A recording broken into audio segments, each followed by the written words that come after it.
लद्दाख के सबसे बड़े सोशल एक्टिविस्ट सोनम वांगचुक को पुलिस ने अरेस्ट कर लिया है। सोनम वांगचुक ना ही एक रिनाउंड एजुकेटर बल्कि एक बहुत ही अच्छे साइंटिस्ट और एक इनोवेटर हैं, जिन्हें रेमन मैग्सेसे अवार्ड भी मिला है, जिसको एशिया का नोबेल पुरस्कार भी बोला जाता है। तो सवाल है कि उनको अरेस्ट क्यों किया गया। दरअसल बीते कुछ दिनों से लद्दाख की वादियों से बहुत ही बड़ी गूंज उठ रही थी कि हमें स्टेटहुड चाहिए, हमें 6 शेड्यूल के अंदर इंक्लूड किया जाए, और इस आवाज ने पूरे देश को हिला दिया।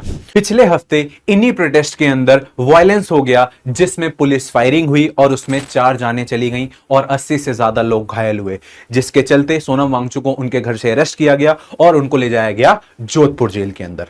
अब सवाल यह है कि लोग बाग ये प्रोटेस्ट क्यों कर रहे थे, ये स्टेटहुड की और 6 शेड्यूल की डिमांड क्यों कर रहे थे। तो इसका रीजन ये है कि 2019 के अंदर जब आर्टिकल 370 को एब्रोगेट किया गया तो लद्दाख एक यूनियन टेरिटरी के रूप में तो निकल कर आया, लेकिन उसके पास खुद का लेजिस्लेचर नहीं था। तो जब लेजिस्लेचर नहीं है तो मतलब अब लद्दाख का सारा एडमिनिस्ट्रेशन, सारा कंट्रोल, सारा जॉब एलोकेशन किसके पास है? दिल्ली के पास है, सेंट्रल गवर्नमेंट के पास है। इसीलिए वहां के लोग डिमांड कर रहे हैं कि यहां पर हमारा कंट्रोल होना चाहिए।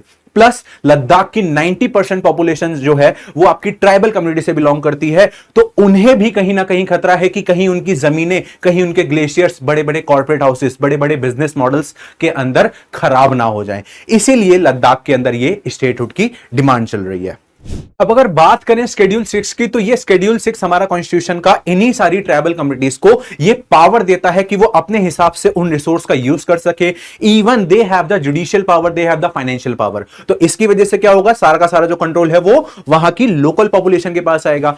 यही सेम पावर हमने अपनी नॉर्थ ईस्ट की 4 स्टेट्स को दे रखी है शेड्यूल 6 की डिमांड, इसलिए अब लद्दाख भी वही सेम डिमांड कर रहा है। तो इन्हीं प्रोटेस्ट के चलते जब वायलेंस हुआ और सोनम वांगचुक को जब अरेस्ट किया गया, तो एक तरफ सरकार का कहना है कि उन्होंने प्रोवोक किया, और दूसरी तरफ सपोर्टर्स का कहना है कि नहीं, हमारी बात को दबाया जा रहा है। लेकिन सच्चाई तो यह है कि 4 जानें चली गई हैं, इंटरनेट बंद हो गया है, कर्फ्यू लग गया है।